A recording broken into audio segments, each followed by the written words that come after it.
I'm Amber, and I've always been the other daughter, the one who is acknowledged last, if at all for that matter. Although I've been coming up with more and more reasons to avoid them recently, I nevertheless drag myself to my folks' place every Saturday for our customary family meal. It was the same today.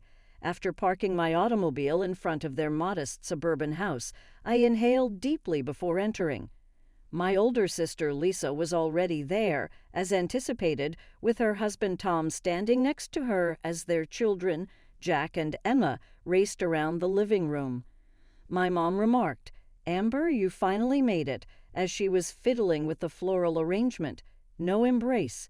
Not really welcome. "Hi, Mom." "Dad." I gave my dad a nod while he was occupied discussing a sporting event with Tom. "Did you hear about Lisa's parent-teacher conference?" Mom went into sister worship mode right away. The teacher said Emma is reading 2 grade levels above her age, and Jack's soccer coach thinks he could make the competitive team next year. Like a sponge, Lisa absorbed the attention with a smile. "Well, I've been using those special reading cards with Emma every night, and I drive Jack to extra practice 3 times a week." I sat down at the table in silence, my presence hardly noticeable. Nobody inquired about my life, work, or week. They never do. The fact that I concluded a significant project at work 3 months ago that prevented our largest client from going bankrupt was something they were unaware of and never bothered to inquire about. I was given a promotion to senior project manager, a bonus of $50,000, and a pay raise that would have made Tom's large salary seem insignificant. Lisa remarked, "Pass the potatoes, Amber," while glaring at me. "Poor Amber," remarked the one. "Still unmarried. Renting is still ongoing. Still a nobody."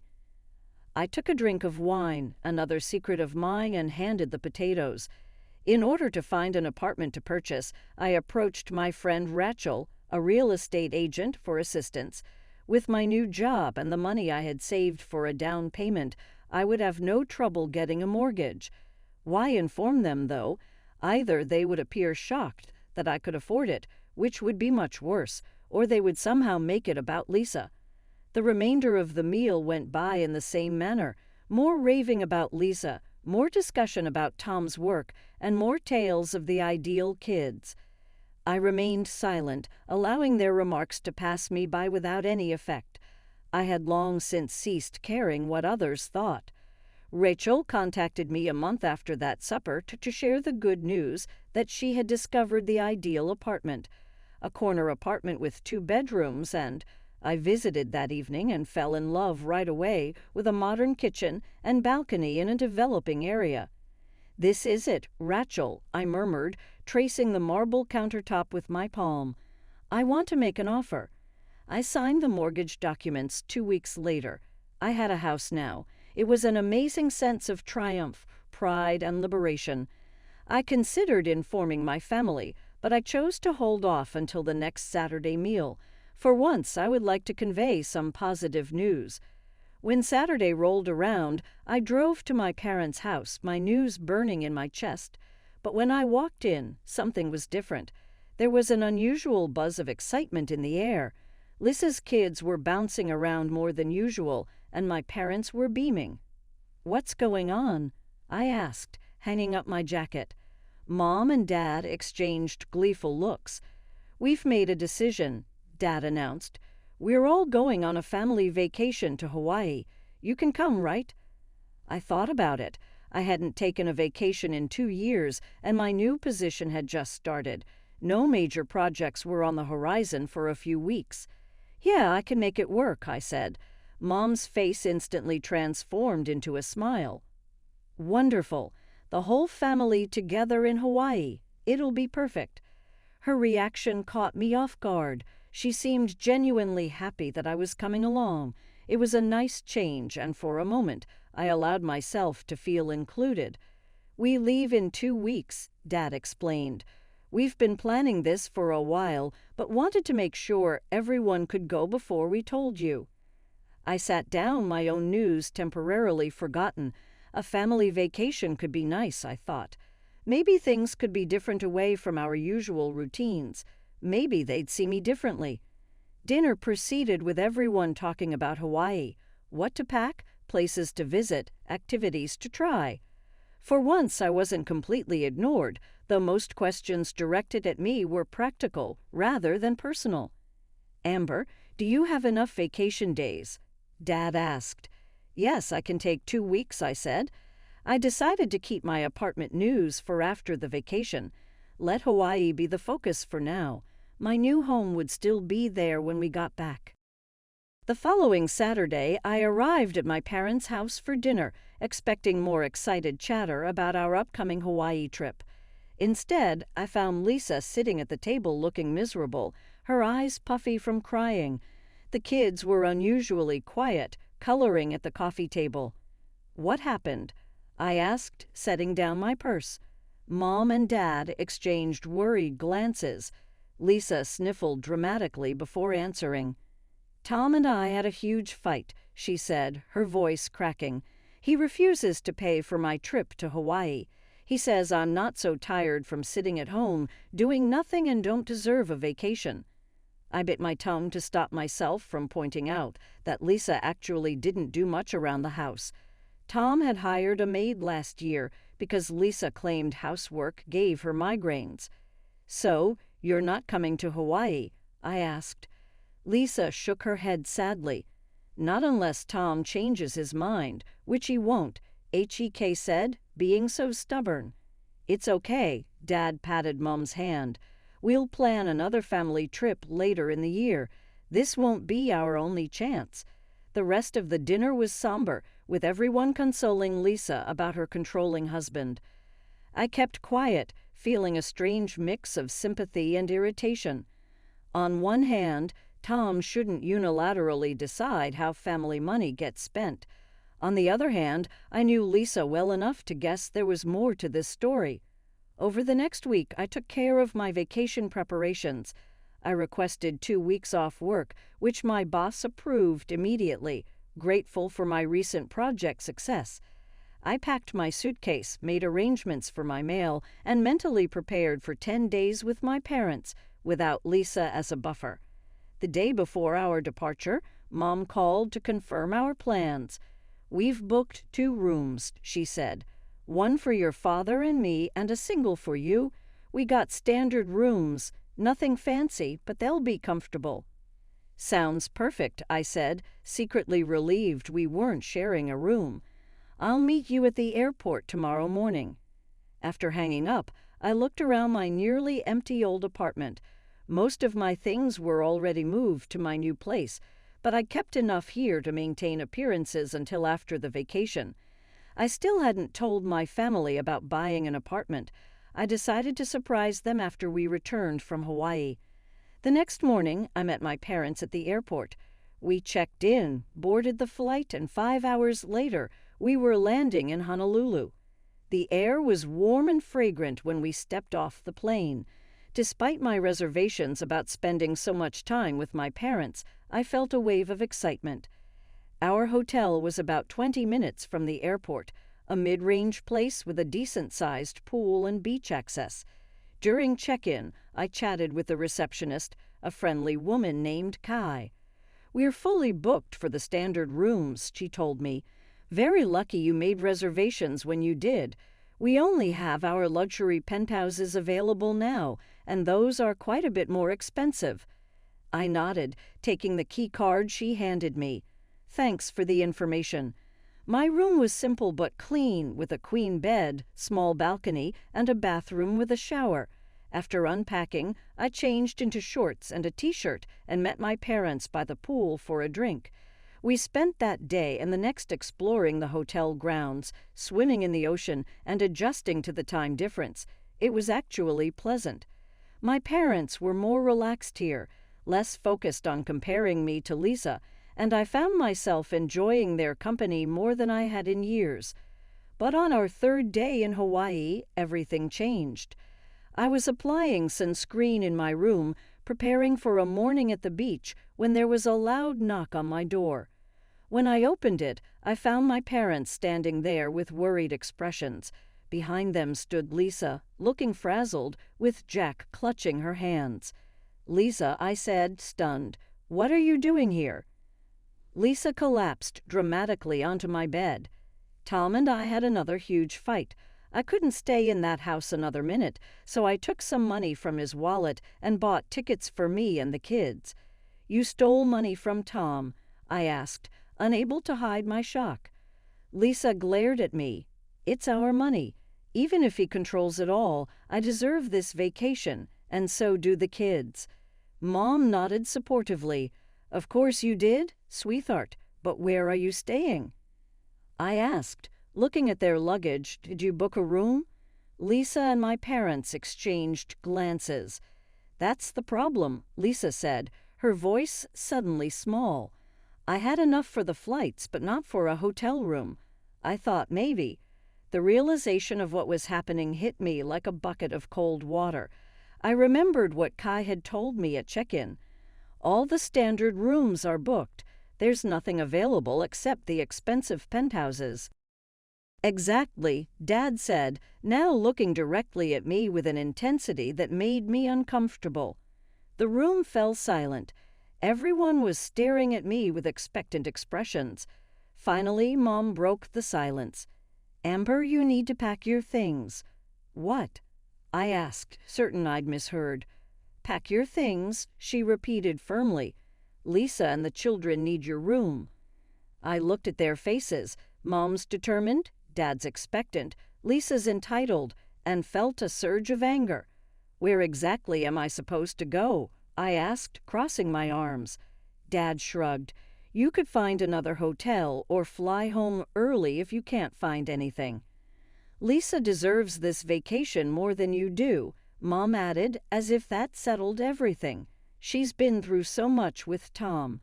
I stared at them in disbelief. "Are you serious right now? You want me to give up my room, that I've already paid for and am currently staying in, so Lisa can have it, after she stole money and showed up unannounced?" "That's enough." Mom's voice was sharp. "This isn't up for discussion." And then, to my absolute shock, she walked over to my closet, grabbed my suitcase, and began throwing my clothes into it.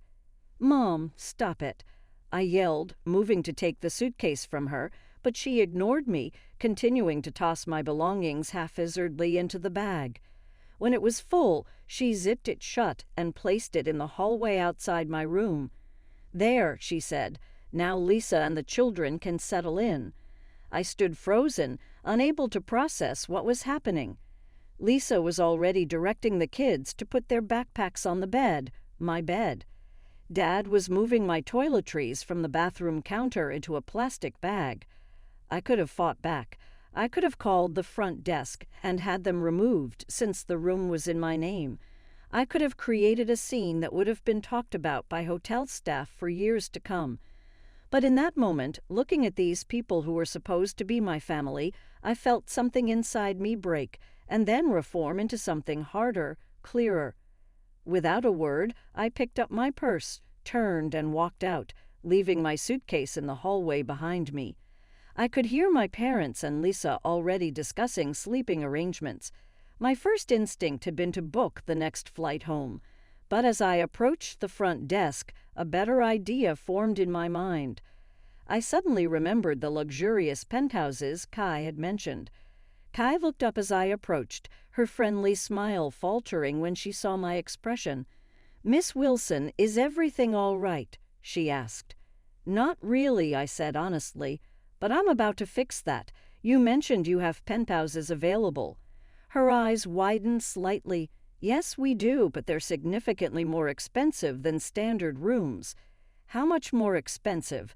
She quoted a figure that would have made me faint 2 years ago. Now I didn't even blink. "I'll take one," I said. "Your best one, please." I followed a bellhop who had retrieved my suitcase from a hallway outside my old room.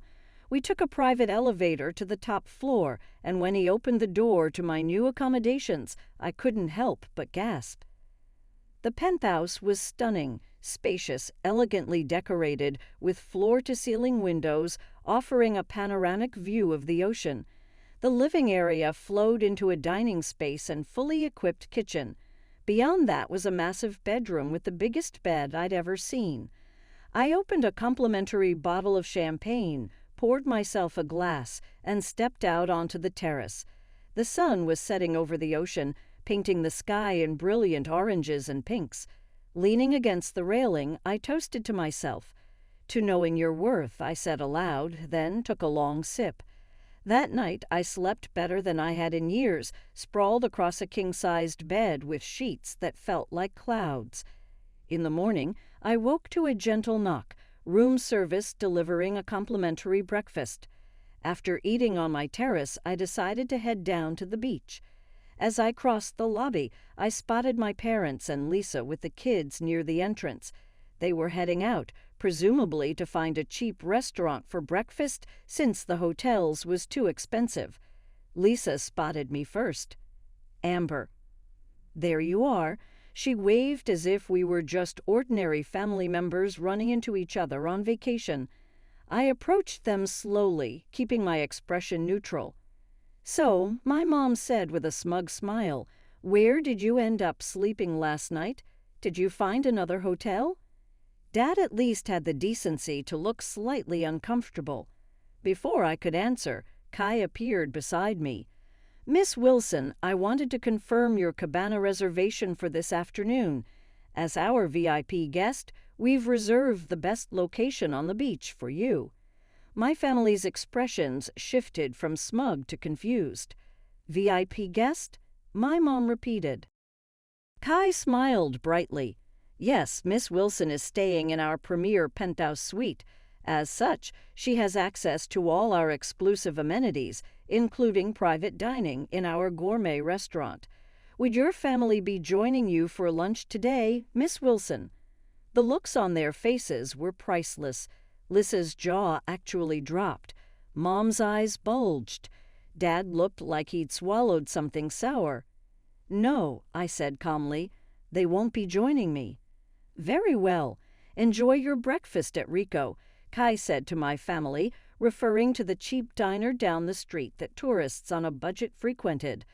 With a casual wave to my stunned family, I continued toward the beach, feeling lighter than I had in years. I spent that day enjoying every luxury the hotel had to offer. I had a massage at the spa, lounged in my private cabana where attentive staff brought me tropical drinks, and swam in the ocean when the sun became too warm. Not once did I think about my family. That evening, I returned to my penthouse to shower and change for dinner. The hotel's gourmet restaurant had a dress code, and I'd packed a simple black dress that would be perfect. I was just putting on earrings when there was a knock at my door. Through the peephole, I saw my family, all of them, including the kids, standing in the hallway with their luggage. I seriously considered pretending I wasn't there, but curiosity got the better of me. I opened the door but blocked the entrance with my body. "What do you want?" I asked. Without waiting for an invitation, my mother pushed past me into the penthouse, followed by my father, Lisa, and the children. They stood in my living room, gawking at the luxurious surroundings. Mom snapped out of her daze first. "Amber, we've decided that we're going to stay here with you for the rest of the vacation." I blinked, certain I'd misheard. "Excuse me." "We've checked out of our rooms," Dad explained, as if this were a perfectly reasonable thing to do. "Lisa and the kids checked out of your old room, too. We'll all stay here." Lisa added, already eyeing the massive sofa like she was measuring it for sleeping space, "There's more than enough room." I laughed. I couldn't help it. "No," I said when I could speak again. "You are not staying here. This is my room that I'm paying for, and you're not welcome in it." Lisa stepped forward, her voice taking on the wheedling tone she used when she wanted something. "Come on, Amber. Don't be selfish. Look at all this space. We're family." "Family?" I repeated, feeling my anger rising. Family doesn't kick someone out of their room. Family doesn't make someone else's vacation their problem. Family asks about your life and celebrates your successes. "This is ridiculous," Lisa snapped. We already checked out of our rooms. That sounds like a you problem, I said, echoing Dad's words from before. Now, please leave before I call security. They didn't move. Instead, they started arguing loudly, all talking over each other. Lisa's voice rose above the others. You're being incredibly selfish right now. I have children. I picked up the hotel phone. I'm calling the front desk. That shut them up temporarily. I asked for security to come to my room to escort some unwanted guests out. When I hung up, the look on my family's faces shifted from entitled anger to panic. You can't be serious, Mom said. Completely serious, I replied. But where will we go? Lisa asked, her voice cracking. All the cheap rooms are booked. There was a knock at the door. Hotel security had arrived quickly. I opened it to find Kai with 2 security officers. Is there a problem, Miss Wilson? She asked. Yes, these people need to leave my room and they're refusing. Kai turned to my family. I'm afraid I'll have to ask you to come with me. Wait, Mom said desperately. Can't we get our old rooms back?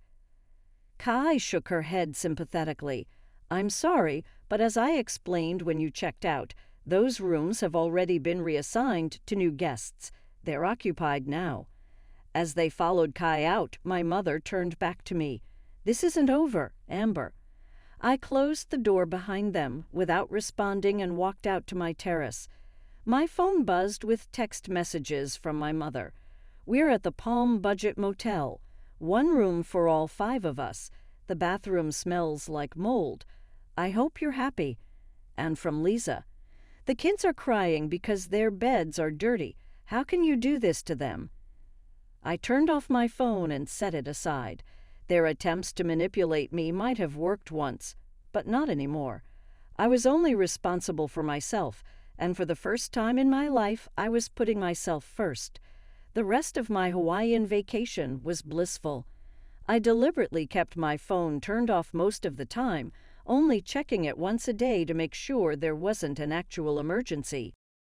The angry messages from my family continued for 2 days, then abruptly stopped. I later found out why. A hotel staff member told me they'd checked out of the budget motel and flown back to the mainland early. My mother had left a message for me at the front desk that said only, "We're going home. Hope you're satisfied." I was actually more than satisfied.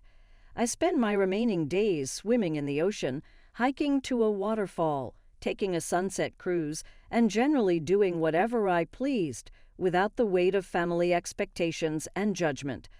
I felt like a different person, lighter, happier, free. As my plane took off, I watched Hawaii grow smaller beneath me, feeling not sad but resolute.